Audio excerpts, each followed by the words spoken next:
이번 한 주간 정치인이 한 말로 인하여서 굉장히 이슈가 되었던 그런 부분이 있습니다. 15억짜리 아파트는 서민 아파트다라고 하는 이 발언으로 큰 논란이 일어났습니다. 많은 사람들이 분노하기도 했습니다. 이 15억이면 사천에서는 제일 고급 아파트를 며칠을 살 수 있는 그런 건데, 서울에서 15억 아파트는 서민 아파트인지 모르지만 사람도 우리나라 국민이 서울 살만 있는 건 아니잖아요. 전체적으로 보면은 참 상대적 박탈감이 느껴지는 그런 말이라고 생각이 됩니다.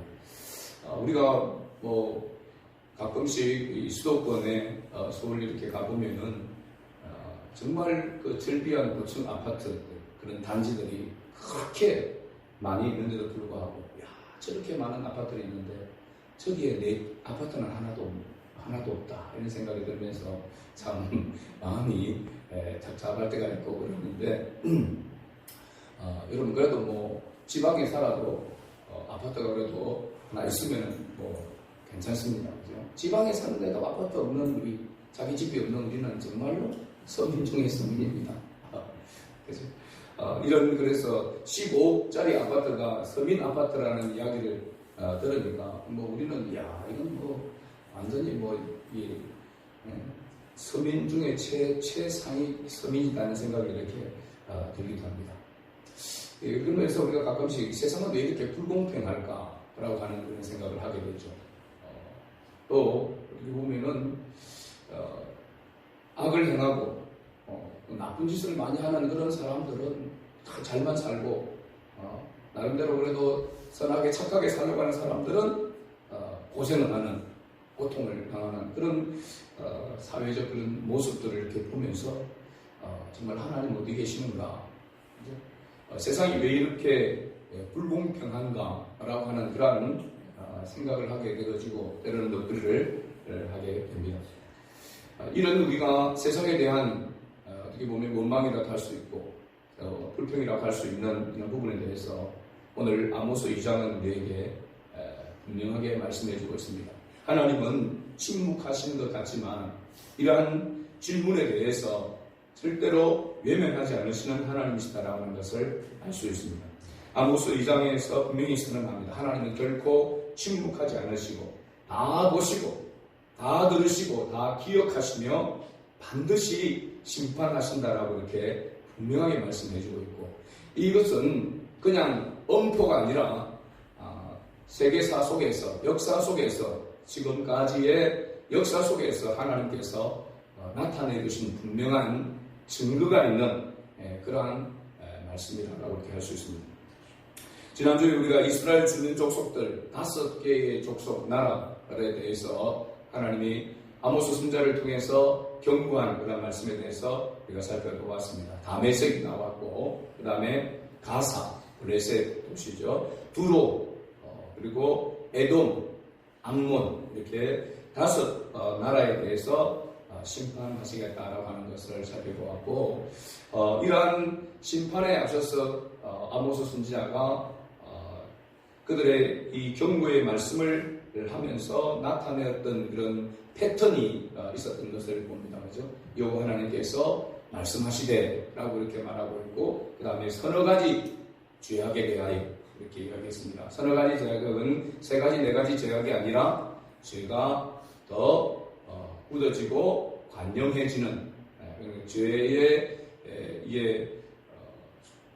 죄가 관영하여 가득 차져서 이제 넘치려고 하는 그런 상태에 있는 것을 말하고 있겠습니다.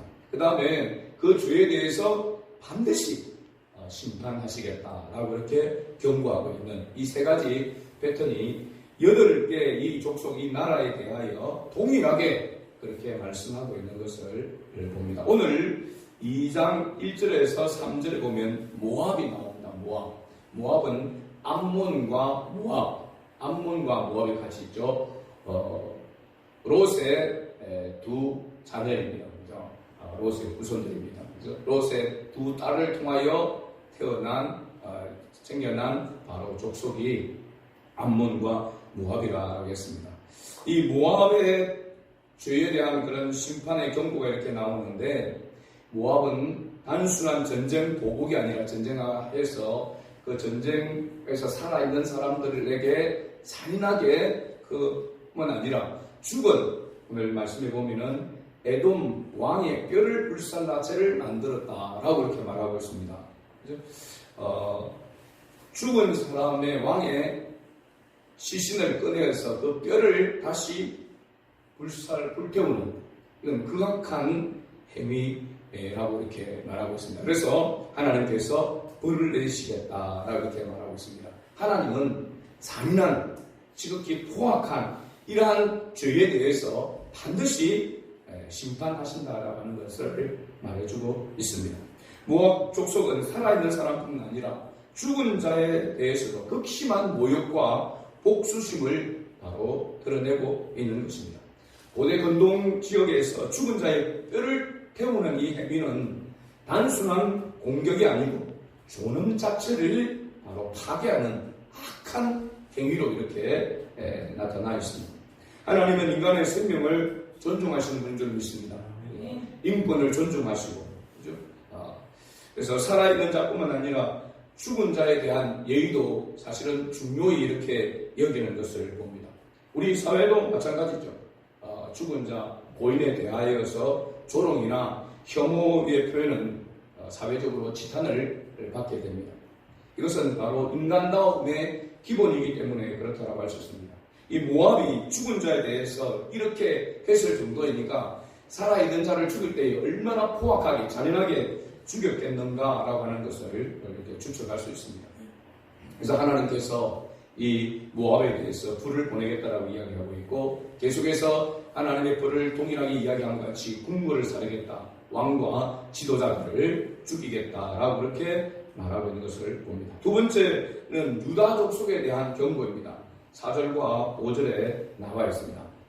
좀 짧게 이렇게 기록이 되어 있는데, 4절 중간에 보면 유다 족속은 무엇 때문에 하나님께서 벌을 내리시겠다고 말씀하고 있느냐 하면, 이는 그들이 여호와의 율법을 멸시하며 그 율례를 지키지 아니하고 그의 조상들이 따라가던 거짓 것에 미혹되었습니다 라고 그렇게 말하고 있습니다. 하나님의 율법을 멸시하고 무시하고 지키지 않았다는 거죠. 무시하고 멸시하니까 지키지 않는 것이죠. 그의 조상들이 따라가던 거짓 것에 미혹되었다고 했습니다. 여기 거짓 것을 보면, 여러분 주의 밑에 보면은 뭐라고 했냐면 우상이라고 말하고 있습니다. 우상에 미혹되어서 그들이 우상을 섬겼다라고 이렇게 말하고 있습니다. 유다는 하나님의 언약의 백성입니다. 그죠? 유다는 하나님의 언약의 백성이고, 어떻게 보면은 가장 나중에 이러한 족속들 가운데서 멸망을 당하는 족속이 바로 이 유다 족속입니다. 유다 지파죠. 그래서 어떻게 보면은 이 유다와 뒤에 나오는 이스라엘, 북이스라엘은 하나님의 언약의 백성입니다. 이스라엘이 12지파에 속해져 있는 바로 하나님의 언약의 백성이죠. 그런데 우리가 처음 첫 시간에 우리가 살펴보았듯이 이 아모스 선자는 남유다 두고한 지역에 목자이면서 북이스라엘에 대하여 심판의 경고의 메시지를 보낸 그런 특징을 가지고 있다라고 이렇게 말했습니다. 그래서 유다에 대하여서는 짧게 이렇게 기록하고 있고, 그 이후에 6절부터 시작해서는 북이스라엘의 죄악에 대하여서 이 아모스 끝까지 기록하고 있는 것을 봅니다. 그래서 아모스 선자는 이 경고의 포커스를 어디에 맞추고 있느냐 하면 북이스라엘에 맞추고 있다라고 하는 것을 우리가 볼 수가 있습니다.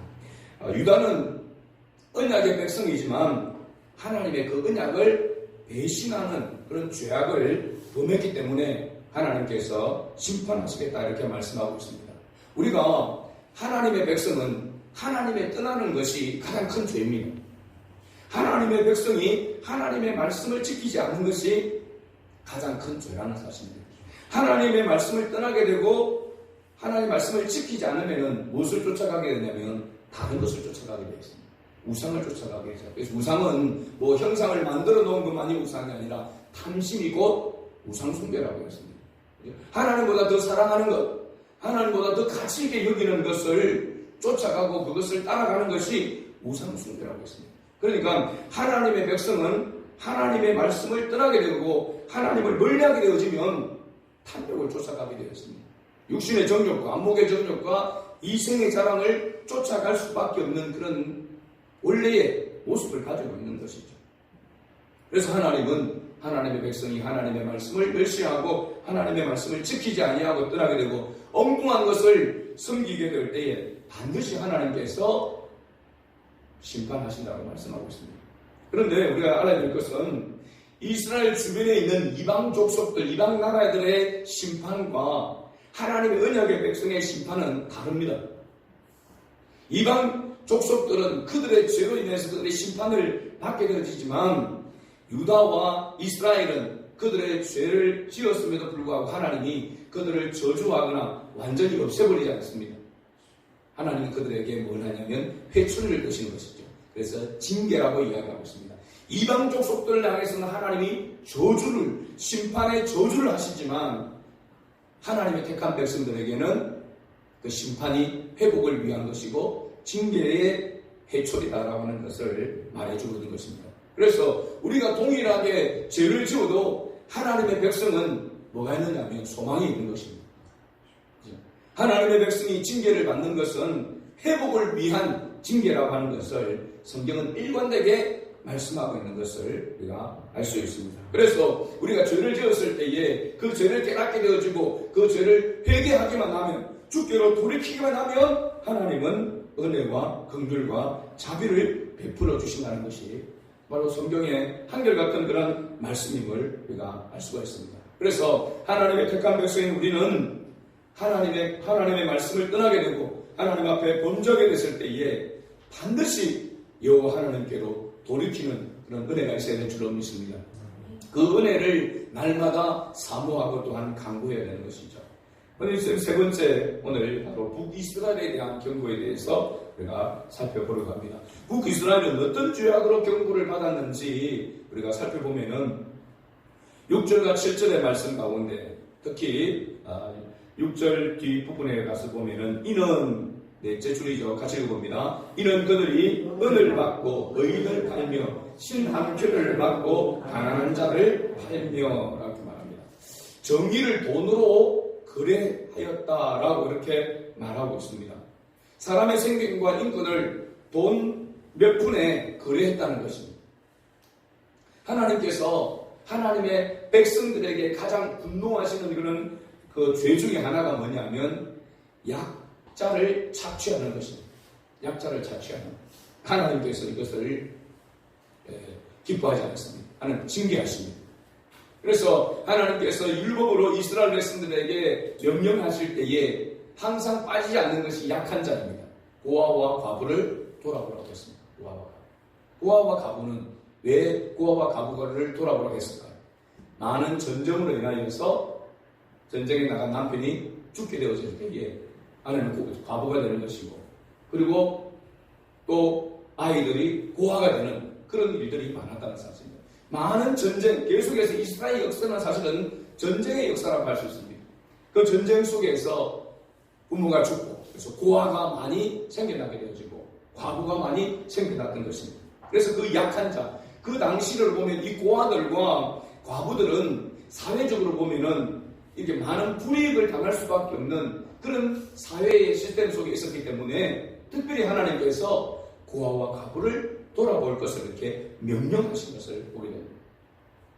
하나님께서 이 약자의 것을 취하여서 그것을 착취하는 이러한 죄악에 대해서 하나님은 반드시 심판하신다라고 하는 것을 말씀해 주고 있습니다.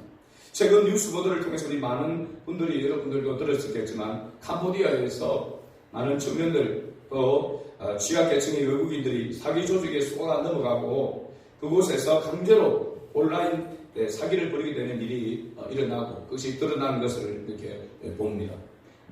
스캠 범죄라 이렇게 이야기하더라고요. 그래서 스캠 범죄가 뭔가 찾아봤습니다. 스캠 범죄가 스캠이라고 하는 단어 자체가 사기라고 사기 범죄인 것이죠.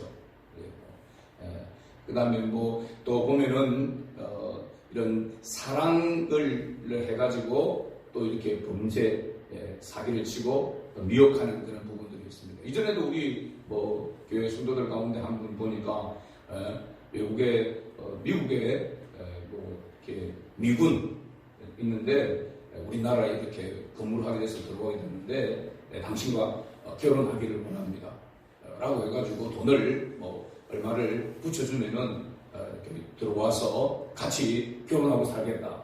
그러니까 진짜인 줄 알고 넘어갈 뻔했던, 다행히 돈을 붙이고 뭐 그만큼 돈을 붙일 것도 몰라 안 된지 모르겠지만 그런 일이 있던 것을 보고요. 그게 벌써 제가 생각할 때는 거의 한 10년 가까이 된 그런 일인데 지금 그 일이 계속해서 일어나고 있었다라고 하는 사실입니다. 지금 캄보디아에서 있었던 이런 일들 보면은 강제 노동을 당하고 또 감금되고 폭행과 고문을 당하는 이라는 것. 보니까 정말로 초죽음, 죽기까지 했잖아요. 그래서 드러나게 되어졌죠.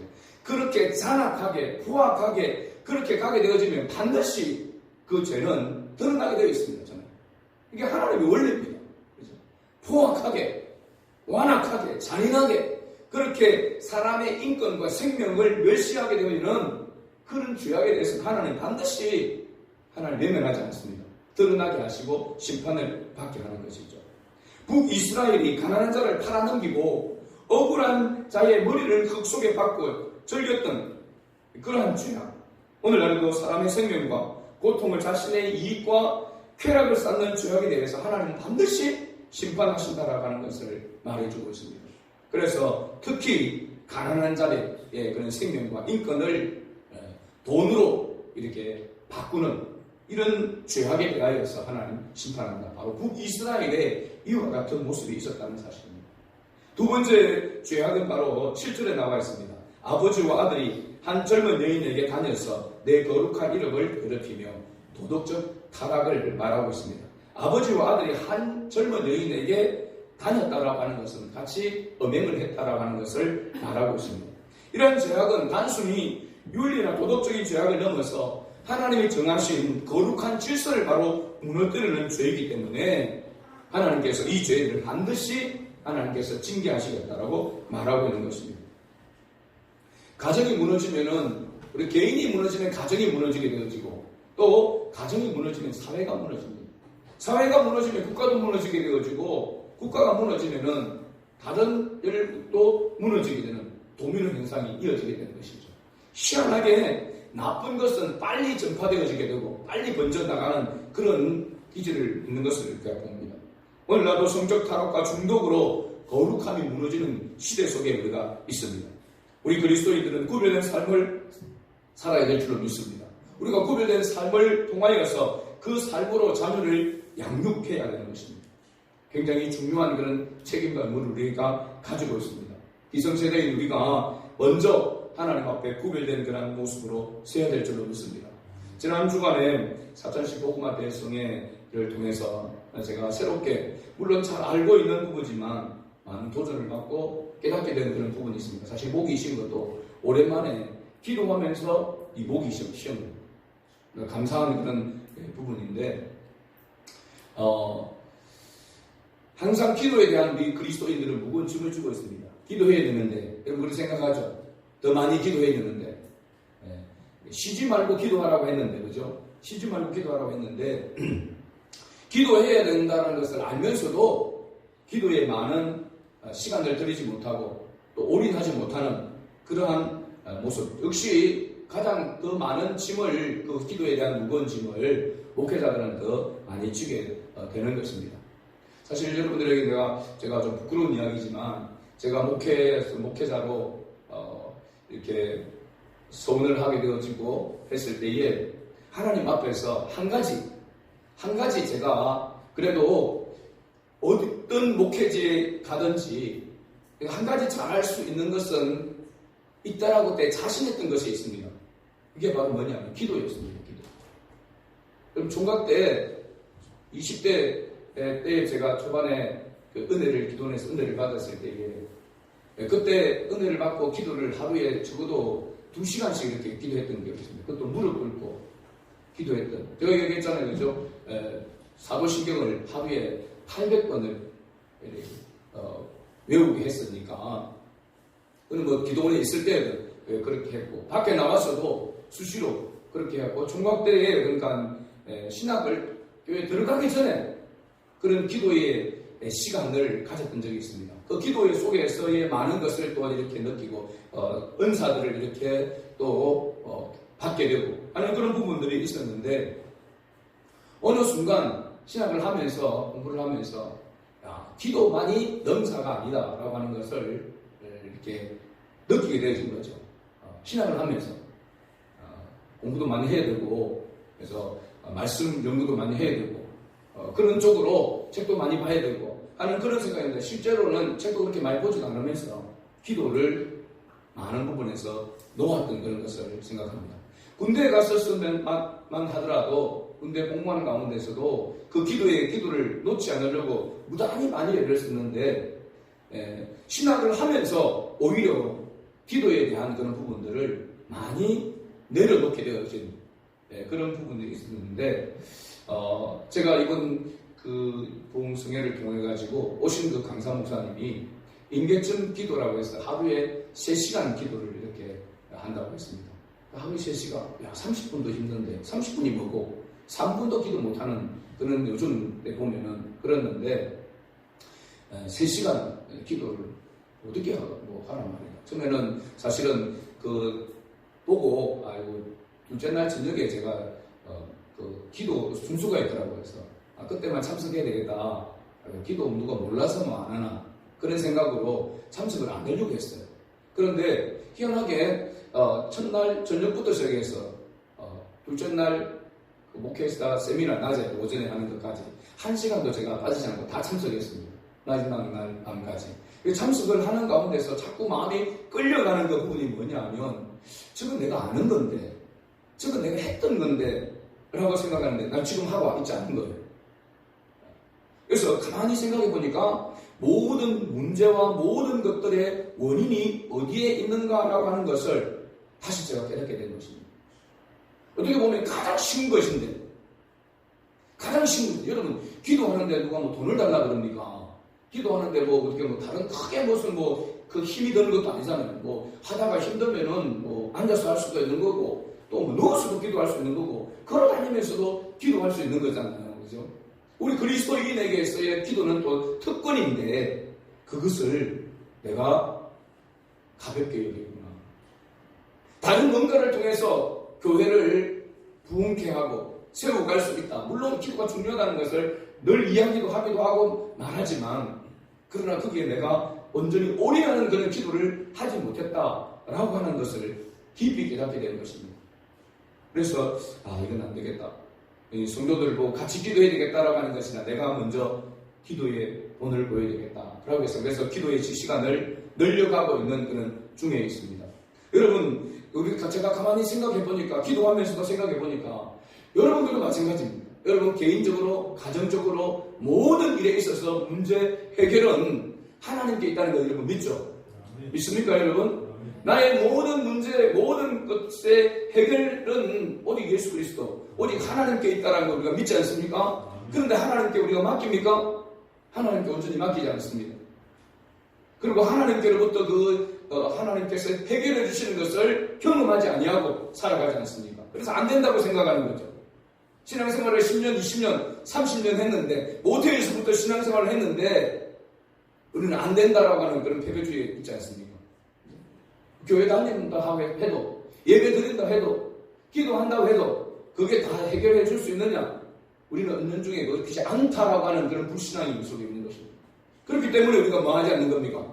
하나님 앞에 구하지 않는 것입니다. 하나님이 진짜 모든 것을 해결해 줄 수 있는 분이다라고 하는 것을 믿는다면 우리가 어찌 모든 일에 대해서 하나님께 아뢰고 하나님 앞에 온전히 맡기면서 기도하지 않을 수가 있겠습니까? 하나님이 해결해 주실 것인데. 그죠? 그런데 우리는 그런 믿음으로 나아가지 않는다는 것 사실입니다. 저부터 그렇게 깨닫게 되고 해결을 했습니다. 말씀과 기도로 거룩하여야 됩니다. 말씀을 들었으면 그 말씀을 붙잡고 기도해야 되는데 기도에 올인하지 않았던 것입니다. 저는 여러분을 생각하면서 하나님이 저에게 맡겨주신 약물이 하나님의 양이시지만 저에게 맡겨주신 약물을 위해서 정말로 내가 얼마나 많이 기도했는가. 오히려 개척해가지고 저 상가에 있을 때보다도 더 기도하지 못하고 있는 제 자신을 발견했습니다. 솔직하게 부끄러운 고백입니다. 그래서 안 되는 것만 보고 안 되는구나라고 자꾸 생각하게 되시고 그렇게 패배주의에 빠져 있었던 것입니다. 저는 이제 여기에서 다시 일어나려고 합니다.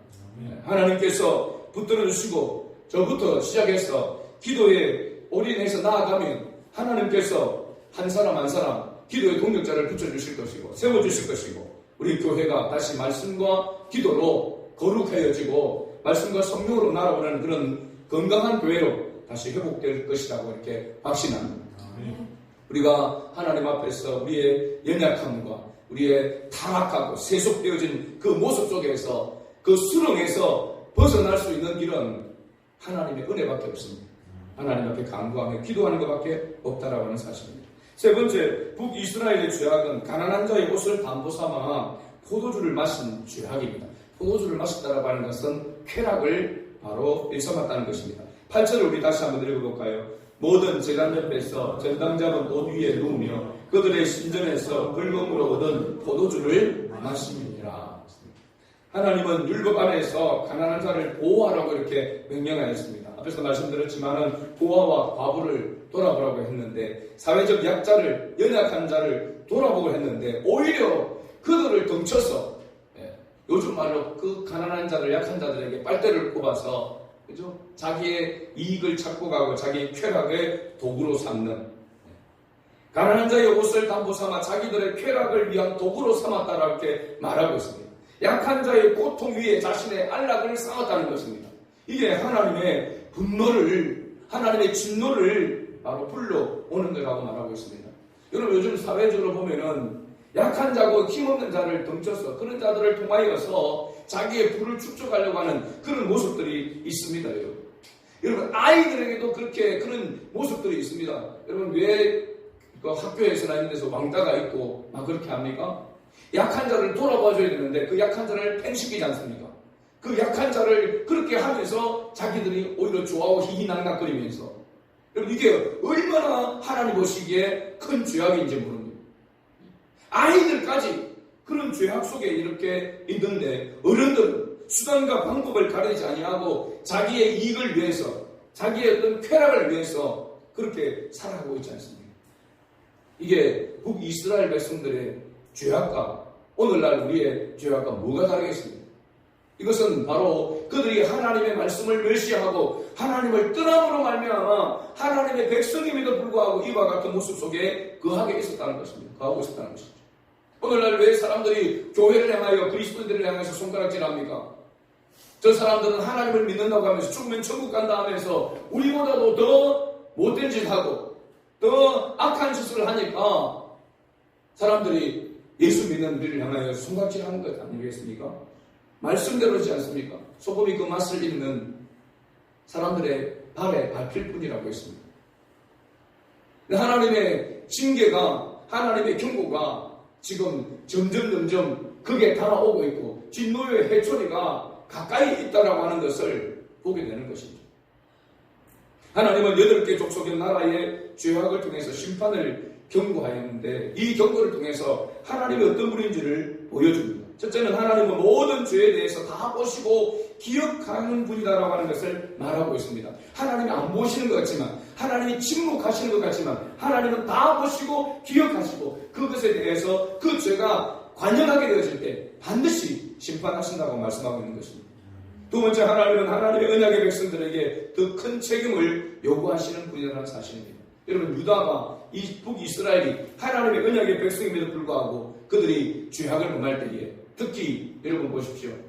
북이스라엘의 이 죄악에 대하여서 하나님 얼마나 진노하고 하나님께서 반드시 징계하시겠다라고 지금 선지자를 통해서 남유다에 있는 뽕나무를 재배하면서 양을 치는 목동인 사람을 불러내어서 하나님께서 이 경고의 심판의 메시지를 전하게 한 것입니다. 세 번째, 하나님은 공의의 하나님이심을 보여줍니다.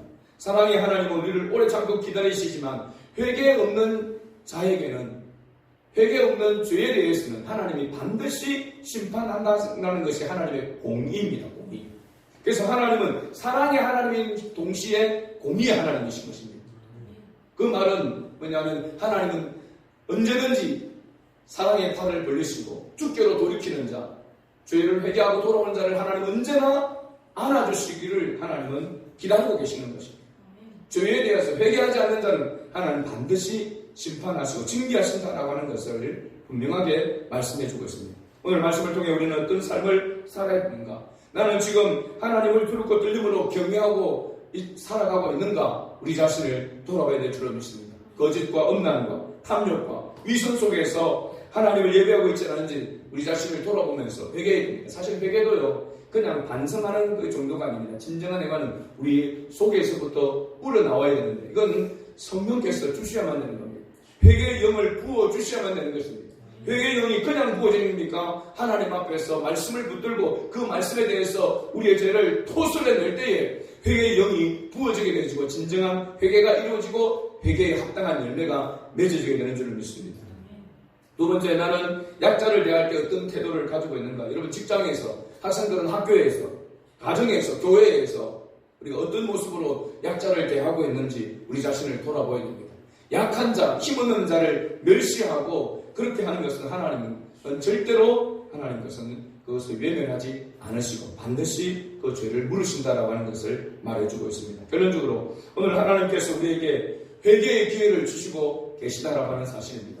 그래서 이 아모스 선자를 통해서 말씀을 주실 때에 이 말씀의 핵심은 뭐냐면 하나님의 택한 백성이 하나님께로 돌이키기를 원하십니다. 하나님께서 징계하시게 되고 엄포를 놓고 계시는 것 같이 보이지만 하나님은 정말로 우리를 회복시키기를 원하시고 흡족한 은혜로 우리를 복 주시기를 원하신다는 것을 말씀해주고 있는 것입니다. 그래서 다시 우리가 은혜의 보좌 앞에 담대히 나아가는 것이 유일한 대안이라고 하는 것을 깨닫고 새롭게 결단하는 그런 은혜가 있어야 될 줄로 믿습니다.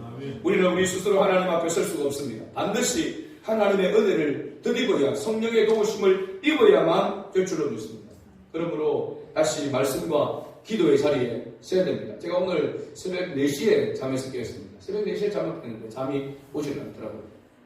새벽 4시부터 시작해서 그래서 좀 뒤척거리다가 잠이 했는데 주일이니까 다시 잠을 청했는데 잠이 오지 않았어요. 그래서 말씀을 읽어야 되겠다. 말씀을 들어야 되겠다. 그래서 요즘은 폰에 이렇게 하니까 이게 말씀을 이렇게 읽어주는 등록해 주는데 너무 천천히 읽더라고요. 그래서 2배속으로 해가지고 이렇게 들었는데 새벽에 성경을 로마서 전체를 다 읽고 마태복음을 이렇게 다 읽고 그렇게 하면서 이렇게 왔습니다. 말씀을 많이 읽어야 여러분 그 말씀이 생각나고 그 말씀에 의해서 우리가 기도하게 되는 줄 믿습니다.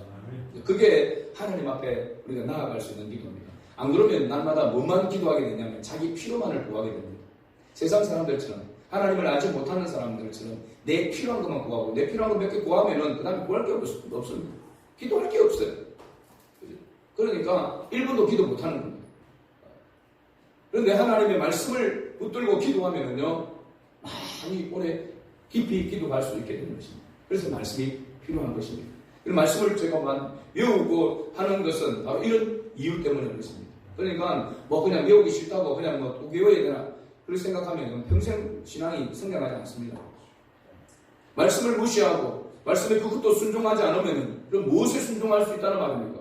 설교 여러분 1시간 설교 들으면서 순종하지 않을 바에 마을로 앉아있는 것입니다. 아무 소용없는 거 아니에요. 앉아있으면서 죄짓는 거잖아요. 예배한다고 해서 죄짓는 거죠. 바로 그 이스라엘 백성들의 모습입니다. 신앙의 위선인 것입니다.